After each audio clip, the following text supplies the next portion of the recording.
Good evening and welcome to Primetime News on TV1. For the Newsfirst team, I am Mazra Hassan. Let's start off with a look at your headlines for tonight.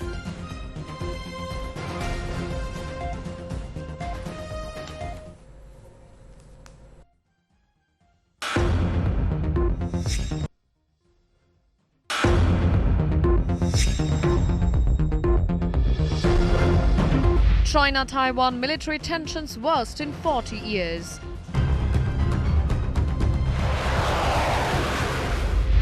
Government issues special identity card for teachers, while teachers take to the streets against salary anomalies. Major political parties and trade unions unite with the blessings of the Mahasangha to resolve education crisis. අද උදේ මට ජනාධිපති ගෝඨාභය රාජපක්ෂ මැතිතුමා දුරකථනයෙන් කතා කළා. 12 මාර්ගයෙන් මට අගමැතිතුමා. President orders for an inquiry over the Pandora Papers, calls for the report to be published within a month. India urges for the full implementation of the 13th Amendment.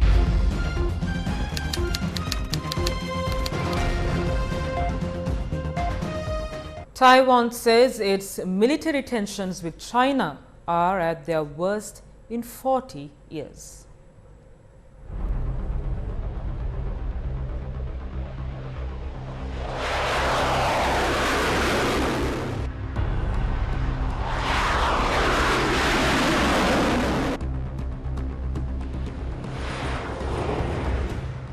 Tensions are rising between Taiwan and China.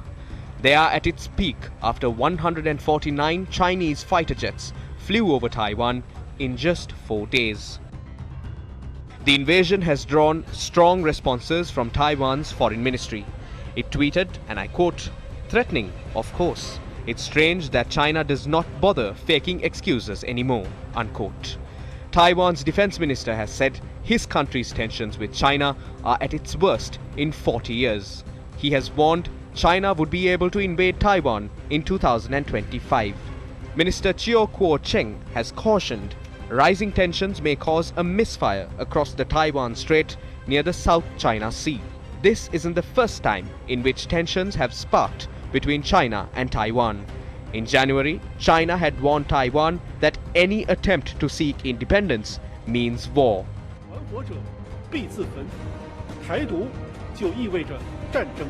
But, according to Taiwan's defense minister, the current situation remains serious more than ever.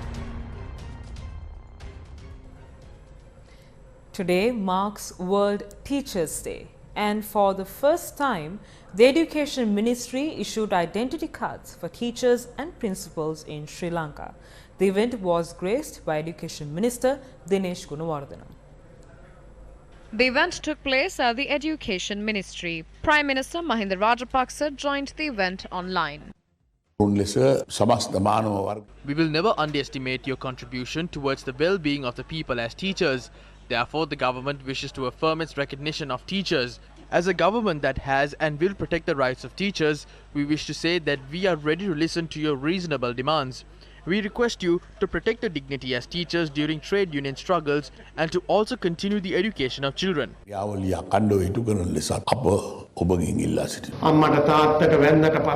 The people whom we respect after our parents are teachers. Therefore, we must pay utmost respect towards teachers. Against such a backdrop, we must remain committed to protect teachers and their rights. උත්තුංග සේවාවේ ගෞරවය යලි ගෙනෙන්න මේ පුනර්ජීවනය සඳහා අපි කැපවෙනවා. A multi-party discussion was held at the Abhiramya in Narahempita today, centering teacher and principals' salary anomalies. It was convened by the National Collective Against Teacher and Principals' Salary Anomalies. 6 proposals named the October 6th declaration was published during the discussion. The declaration was presented by the convener of the National Collective Against Teacher and Principal Salary Anomalies, Venerable Ulapane Sumangala Thera. How many governments were appointed during this period? This problem has dragged on for 24 years. Today, our children are unable to study. They are facing an unfortunate situation. President Gotabaya Rajapaksa spoke to me over the phone this morning. He asked me whether there is a meeting at the temple today. He asked me what it was about. I told him it was about the problems faced by teachers. Let me tell you what he said. He told me to collect the opinions of teachers so that it can be discussed and resolved. I told the President that the people don't trust the rulers and that first we need to build that trust. Only then would we be able to move forward. He promised me that he would do the needful and that he would discuss the problems faced by teachers. The Prime Minister called me at around 12:30 this afternoon. He proposed to have a discussion on this. I told the Prime Minister that we are attending several discussions and that ultimately they turn out to be cunning plans. I said we need to protect the children from this disaster and resolve this issue without dragging them onto the streets. I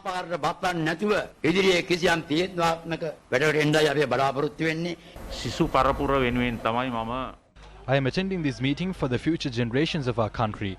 Therefore, dragging this problem further will result in an unfavorable situation for the children. The government and trade unions must agree on a flexible policy and resolve this matter through discussions. The salary anomalies of teachers is something that we accept. We can see that. Therefore, our party agrees on policy that the salary issues of teachers should be resolved. ප්‍රතිපත්තිමය අදහසට සහ තීරණයට මමත් මගේ පක්ෂයත් එකඟ වෙනවා.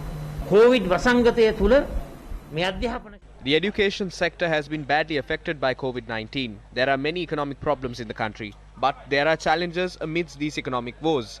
We must prioritize the key areas in the national policy. We approve the 6-point sustainable education policy that is being discussed here.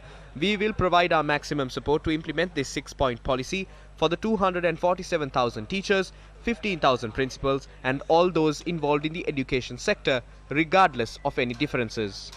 ජාතියාගම් කුලමල පන්ති පක්ෂ බෙහෙදින් තොරව සූදානම්. It is everyone's duty to resolve this problem and prevent it from aggravating. As the former education minister, I can say that the teachers have a justifiable demand. A reasonable solution must be provided for this.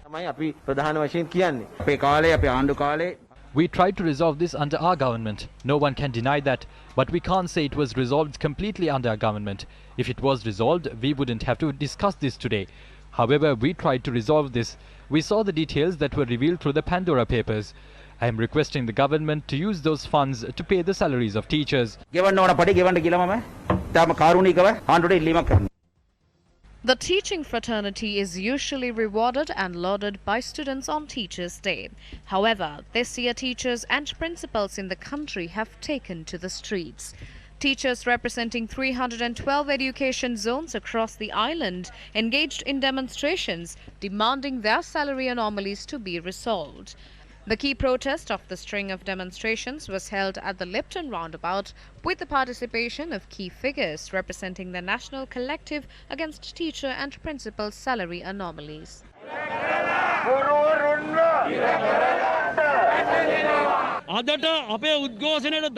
Today is the 87th day of our struggle.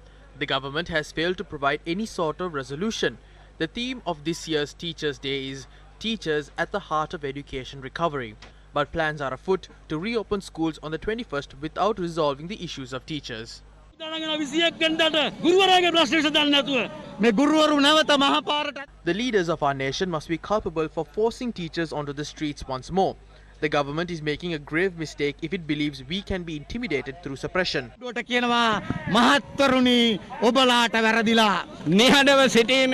Leaders of the nation must be held responsible for the detriment caused to students by remaining silent on this matter. Medical officers of health arrived at the location where teachers were protesting in Dehiyattakandiya today and claimed the protest was being held breaching quarantine regulations.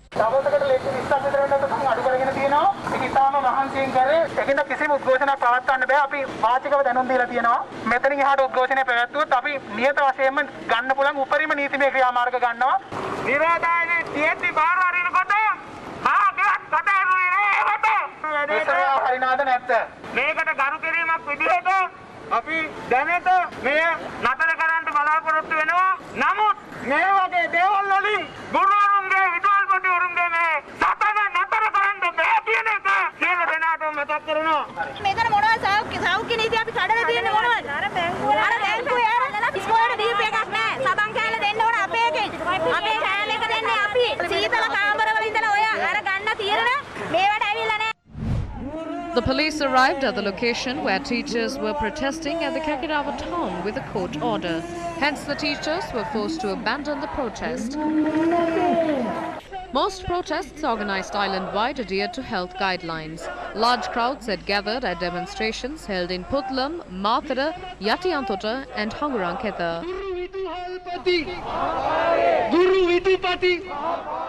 Our cameras also captured visuals of protests held in Vinnapur, Haliala, Mathale and Nuarelia.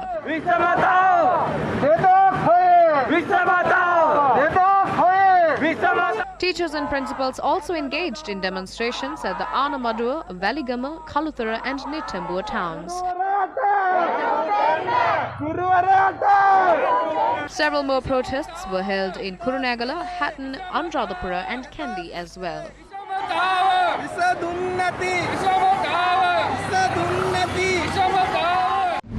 A proposition was made in Parliament today to resolve principal and teachers' salary anomalies. The price of cigarettes has not been hiked since 2019. If the price of a cigarette is increased by 20 rupees, the Treasury would collect an extra revenue of 50 billion rupees annually. In that case, 100 billion could have been collected in 2020 and 2021. It is said only 55 billion rupees is required annually to do away with teachers and principals anomalies. The government has to only fund an extra 5 billion rupees.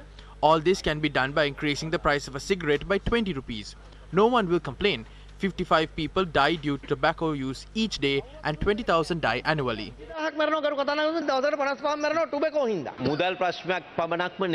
It is not only an issue related to funding. The reason why this has not been resolved by successive governments is because they have to ensure other sectors do not face an injustice through resolving this. The ministry has given an assurance to teachers' trade unions that this matter will be considered when preparing this year's budget and the anomalies will be resolved in a phased manner. Your proposal might benefit our Ministry of Finance. Increasing government revenue through raising the tobacco tax is also a very interesting proposition. President Gotabaya Rajapaksa has instructed to investigate the findings in the Pandora Papers. The Bribery Commission has been asked to submit a report in a month. The President instructed the chairman of the Bribery and Corruption Commission this morning to investigate and submit a report in a month on all Sri Lankans and their dealings that were mentioned in the Pandora Papers that stirred controversy globally recently. අද උදෑසන අල්ලස් හෝ දූෂණ විමර්ශන commission සභාවේ සභාපතිවරයා වෙත නියෝග කළා. Businessman Thirukumar Nadeshan, the husband of former Deputy Minister Nirupama Rajapaksa, has requested the President to probe the details revealed in the Pandora Papers. Nadeshan has requested the President to appoint an independent investigator, preferably a retired appellate judge, for this purpose. He added, and I quote, "It is commonly believed that all persons whose names have been so divulged are in some ways guilty of wrongdoing." End quote. Nadeshan had called for the investigation that his name and that of his wife would be cleared. Senior journalist Namini Vijayadasa said a simple solution for Thirukumar Nadeshan and Nirupama Rajapaksa would be to produce the former minister's asset declaration that she must have filed to the Elections Commission and Parliament. In a tweet, the senior journalist said the leaked Pandora Papers cover not only the time she was a member of Parliament but a deputy minister as well. Leader of the opposition, Sajid Premadasa, called for an independent and globally accepted inquiry into details revealed through the Pandora Papers on Sri Lanka. He made the request during today's parliamentary session. මේ වංචාවට සම්බන්ධ සියලුම දෙනා එක මීටරට හෙළිදරව් කළ යුතුයි. අපරාධය පිළිබඳව ගණන් All those connected to this must be revealed at once. When pursuing the exposed details, it is evident that sums of money greater than Sri Lanka's total debt burden has been looted. We need to mobilize an independent and impartial inquiry to locate those implicated in the Pandora Papers. I wish to propose the investigation to be handed over to a globally accepted institution such as Scotland Yard or a similar entity.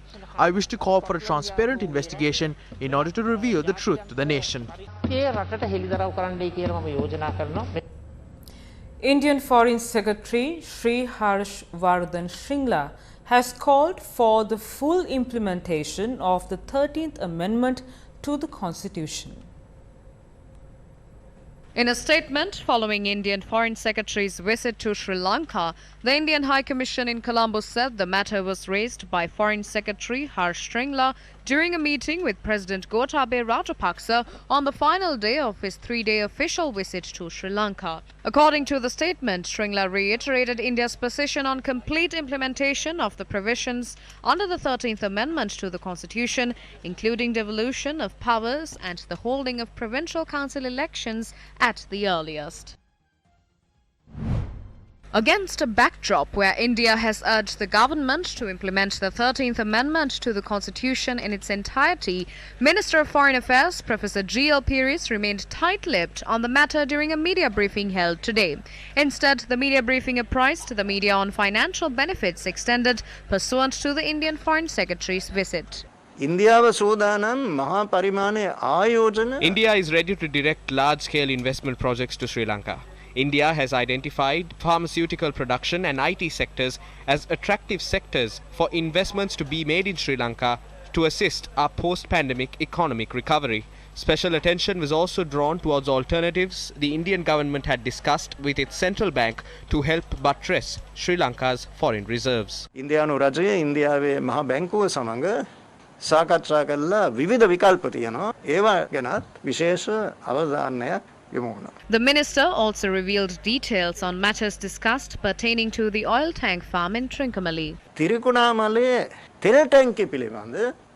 was no special attention drawn towards the oil tank farms in Trincomalee.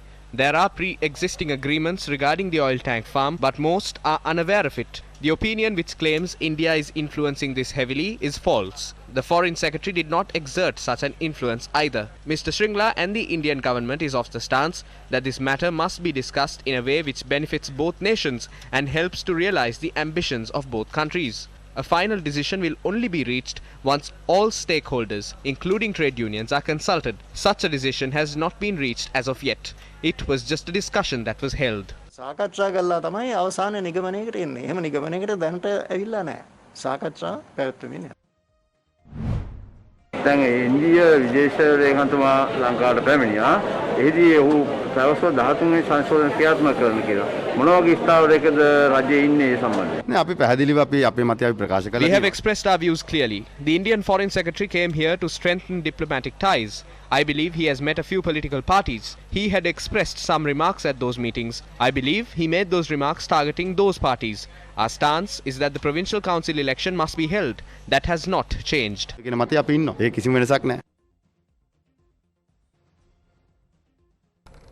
The team of senior European officials who arrived in Sri Lanka to assess the country's progress on implementing 27 international conventions concluded its visit today.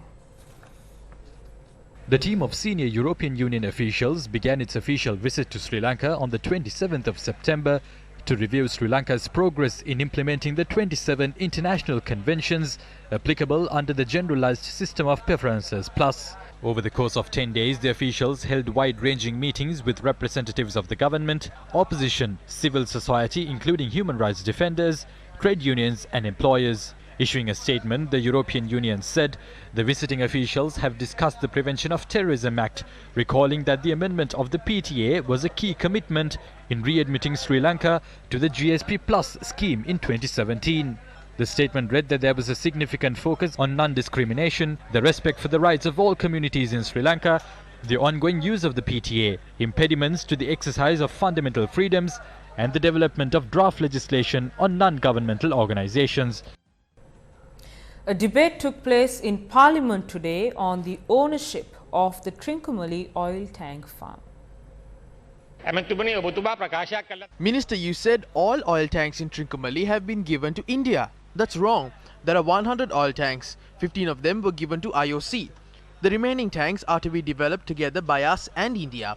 But that didn't happen. We haven't developed them jointly with India. And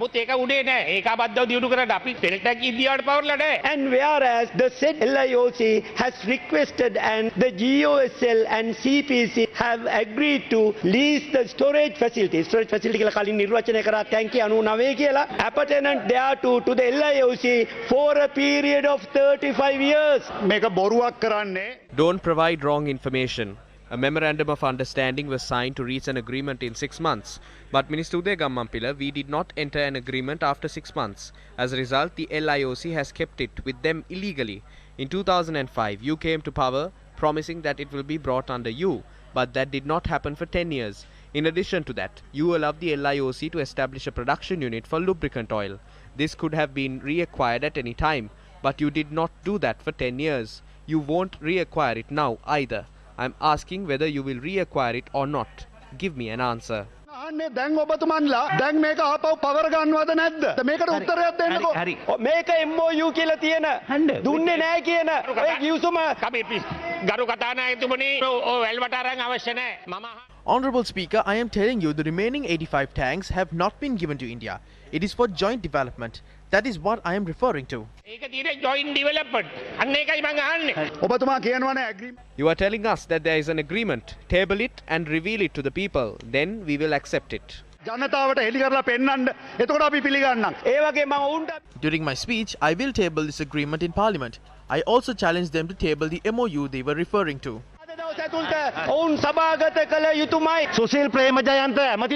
State Minister Susil Premajayantha attended a program on television yesterday and revealed the truth. Minister Uday Gammampila is lying. Please tell me if that MOU contains a clause that you should enter into a permanent agreement in 6 months.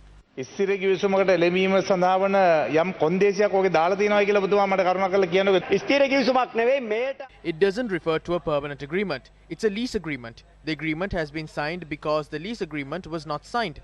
There is no point in arguing further. I will table the official agreement today in Parliament. Recently, Minister Gammampila said all oil tanks had been given to India through the Lanka Accord. This is a blatant lie. It is a treacherous statement. Shyam Boram from the IOC had written to Sri Lanka's Attorney General on the 2nd of March 2017. It says that the oil tanks can't be developed because they don't have the right to do that, and that they would be able to develop it if they are given the right to do it. The IOC has accepted that. India and IOC have accepted that. But our Energy Minister says it has been given to India. I am requesting you to rectify your statement in Parliament. Don't lie to the people.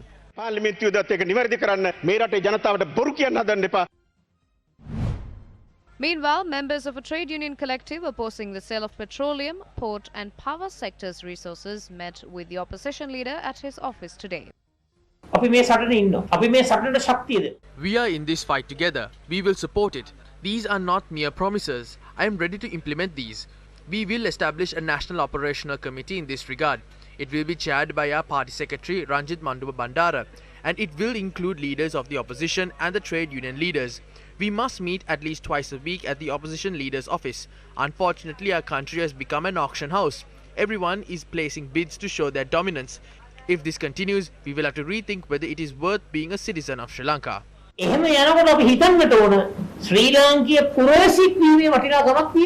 Trade union members expressed these views after the meeting with the opposition leader. Energy Minister Uday Gammampila has said that the oil tank farm was sold to India through the 1987 Lanka Accord. It's a blatant lie. The Lanka Accord didn't mention anything about the oil tank farm. During the Indian Foreign Secretary's meeting with the President, he had made queries on the status of the oil tank farm issue. The President has responded saying that he has entrusted the matter with the Energy Minister.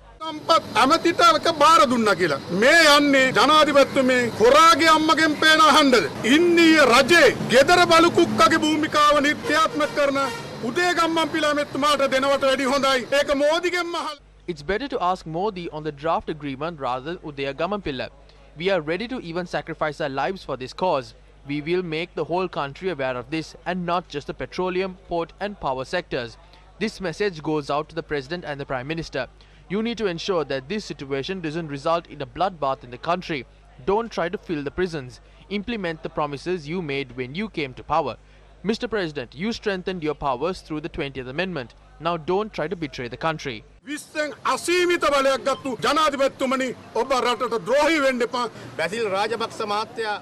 Basil Rajapaksa is given the monopoly of importing LNG to the new Fortress company, stating that cabinet approval will be given later.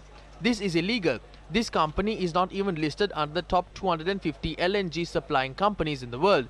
This company has lost around 50% of its assets.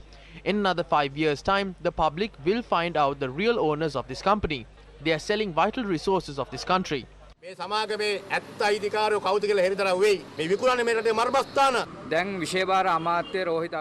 Minister Rohit Abegunawardena has asked to telecast the arrears teledrama within the port. They are trying to intimidate the employees. We know that the minister is a political actor, but do not try to deceive the port employees.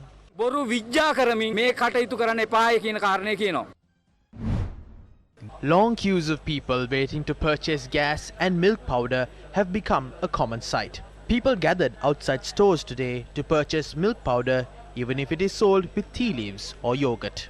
දෙනවා කියනවා තාම නෑ උදේ 6 ඉඳලා ඉන්නේ. පාලකයෝ කිසි කෙනෙක් නෑනේ. ඒගොල්ලන්වත් පිටිපැකට් එක ගෙවල් වලට යනවා. මේ දුක් විඳින ජනතාව විතරයි පෝලිං වල. පිටිපැකට් යන උදේ 8 ඉඳලා ඉන්නේ මේ. තාමත් නෑ බලන්න කොම්පැනි වල අතන තියෙන්නේ. ඊට ගෙනල්ලා මෙතන දුන්නා නම් මොකද වෙන්නේ? හා? ලෝක ළමා දිනය තිබ්බ ළමයි බඩගින්නේ කිරිපිටි නෑ. මොකද්ද මේ ආණ්ඩුව? හිඟන ආණ්ඩුවක්. වැඩක් නෑ කියලා මේ කතා කරුවටත් නෑ. The Prime Minister directed authorities to release stocks of essential items including milk powder that are stationary at the Colombo port. However, we do not see any progress on that because queues can be witnessed island-wide to purchase milk powder. The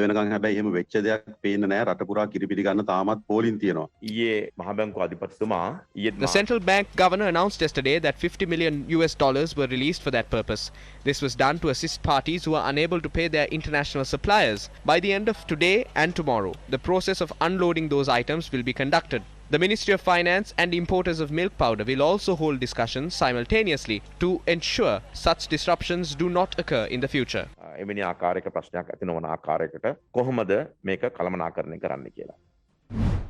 The Ceylon Petroleum Corporation is to enter the gas market as the third competitor. The Sapugaskanda refinery of the CPC is currently producing between 70 and 90 metric tons of LP gas daily. That is about 5 or 6% of the country's total power requirement.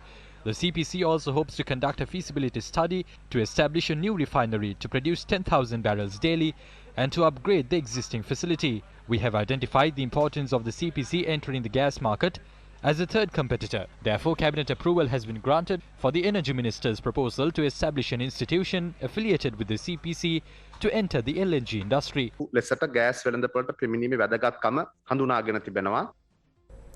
While most people struggle to purchase milk powder to feed their children, farmers are struggling to obtain fertilizer to feed the country. Officials are now preparing to irrigate the fields of farmers who are yet to receive fertilizer. Farmers are questioning the decision to irrigate their fields as they struggle without fertilizer. This problem continues to persist in the minds of farmers in Kantale. The meeting for the Maha season took place at the Kantale Divisional Secretariat. Around 27,000 acres of land is cultivated by obtaining water from the Kantale River. Farmers who stressed that it was useless to grant them water without fertilizer left the meeting by raising objection.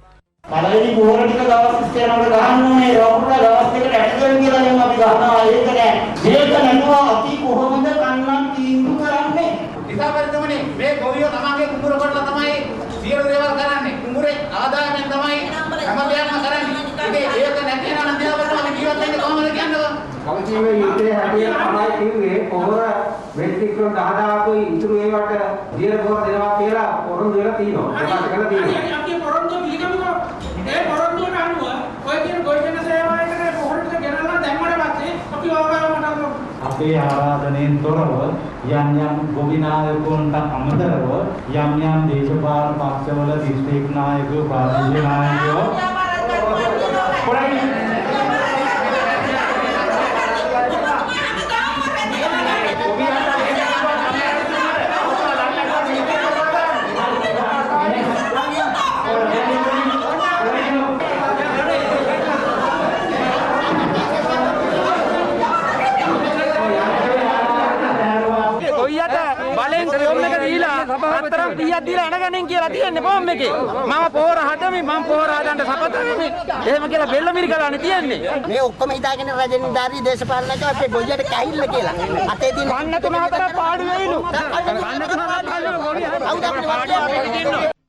Tea is the lifeblood of many communities in Sri Lanka. But tea plantations in several areas are withering away due to the lack of fertilizer. Tea planting is the livelihood of those in Deniyaya, Kiriveldola, Bateyaya, Hingurahena and Dehigampala in Matara. They support their families and sustain their lives from a pittance earned through tea planting. However, they have now been rendered helpless due to an acute shortage of fertilizer. These leaves have not grown in a satisfactory manner. It is only the flowers that are growing well. It has been 1 year since the crops were planted. We don't have fertilizer. We cannot even settle our bank loans. Our plants have turned yellow. We cannot work because there are no tea leaves to pluck. Can we nourish our tea plants with compost? No, they are destroyed.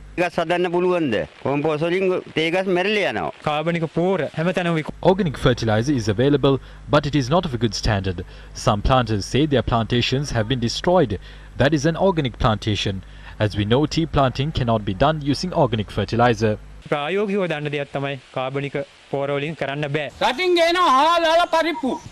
Rice, potatoes and lentils are imported from overseas. Were those cultivated using organic fertilizer? They cannot fool us. Let them know what we think about it. This nation depends on agriculture. We traded tea, coconut and rubber to import what we did not have. During D.S. Senanayaka's time, we had given loans to India. But now, our country is indebted to that country. The looters have led us here. Stop this looting.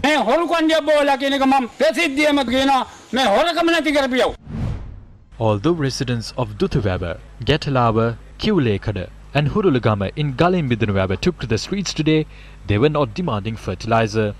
They urged authorities to stop selling low-quality big onion seeds at exorbitant rates.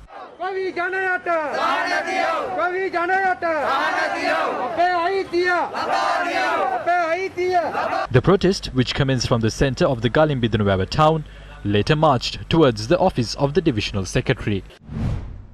A protest march was organised by Chena cultivators of Kotiyagala Siambalanduwa. The protesters held a demonstration opposite the Siambalanduwa divisional secretariat as well. The Mahasangha of the area led the protest.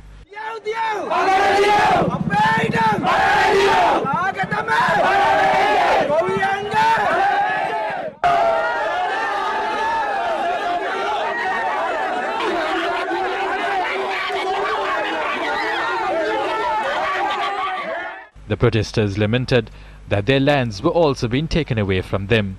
Their voices echoed a common sentiment.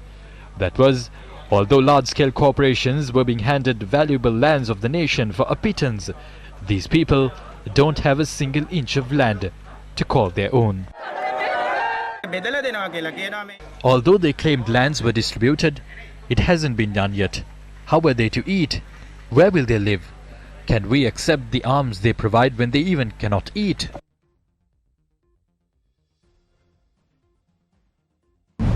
Meanwhile, journalists raised questions on the letter sent by the Chinese embassy to the agriculture minister on the decision to reject a fertilizer stock from China. This was during a cabinet media briefing held today. The letter says that some media reports on the decision to reject organic fertilizer stocks with harmful bacteria can affect the friendship between Sri Lanka and China. Therefore, they have requested us to be sensitive on such matters. It doesn't affect ties between the two countries.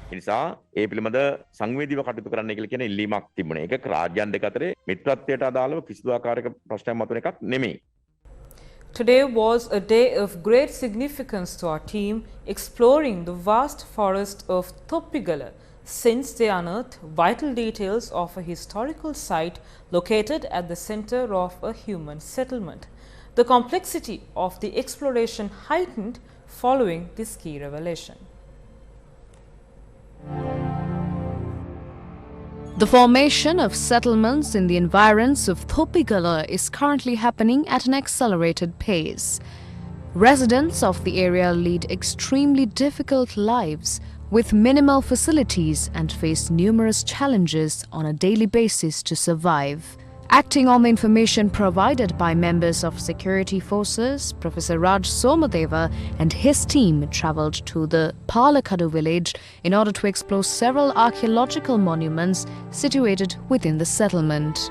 This archaeological site is located at one end of the Palakadu village, which falls under the purview of the Kiran Divisional Secretariat. Although the site has been discovered by the Department of Archaeology, an extensive excavation at the site is yet to commence. What we witnessed as a mound of earth is in fact an ancient stupa. The circumference and size of the scattered bricks indicate the stupa covered a large area. However, Professor Somadeva revealed to us that the base of the stupa had been destroyed by treasure hunters. We also spotted a special engineering feature of the stupa when observing the site. That was a drain carved into a rock in order to obtain water which collects at another location. After inspecting this unique ruin, Professor Somadeva surmised that the stupa was constructed on a platform and the drains were carved on the platform for water to flow out from it. Ruins of what used to be towering buildings were also observed from the vicinity of the stupa. Although new buildings have been constructed in close proximity to the stupa, remains of what appear to be ancient buildings continue to be scattered across the land to this day. Professor Somadeva predicts this site housed a large monastery centering the stupa.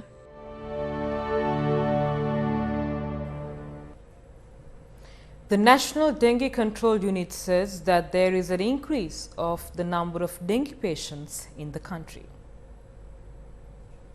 With the onset of rain this season, there has been a slowly increase of reported dengue patients in the country. So even though we are in COVID-19 pandemic situation, it does not mean that we don't have dengue these days. So we have to be very careful.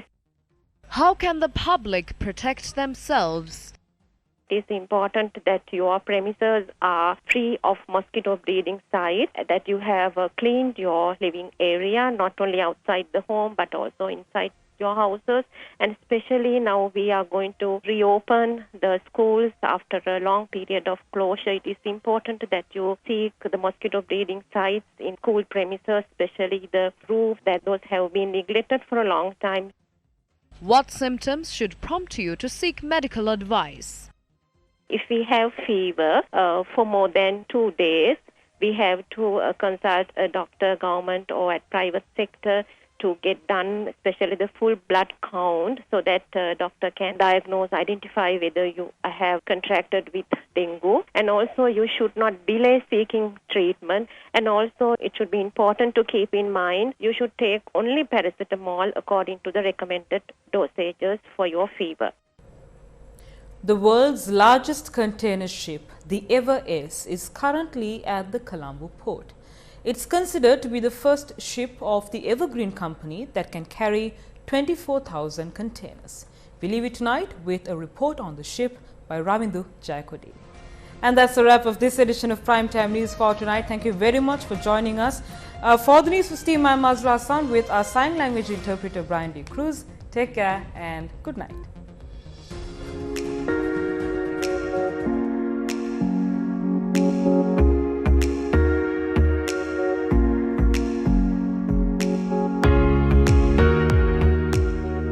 The Ever Ace container ship had reached the Colombo port at midnight. Ever Ace container vessel, the world's largest container vessel. Built and modified by Samsung Heavy Metal Industries in South Korea, the Ever Ace is 400 meters in length and 61.5 meters in width, and it can carry up to 23,992 containers at a time. The Ever Ace was called to the Colombo port last night. The Colombo port, which is regarded as one of the world's most facilitated and busiest ports, is also the only port in South Asia that can facilitate these type of vessels. The Ever Ace is scheduled to leave Colombo port tonight. Since the 28th of July, the ship has sailed to several ports, including those in China, Taiwan, Iran, Netherlands, Germany and England.